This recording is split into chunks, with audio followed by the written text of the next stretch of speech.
சலிக்காதம்மா பள்ளிக்கூடம் ஆகலாமா அதுக்கு புத்தகத்தை வாங்கலாமா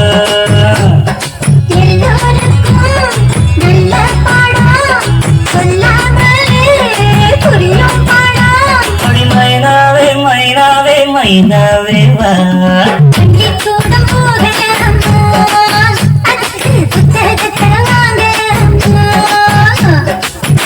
சொல்லி கேட்கலாமா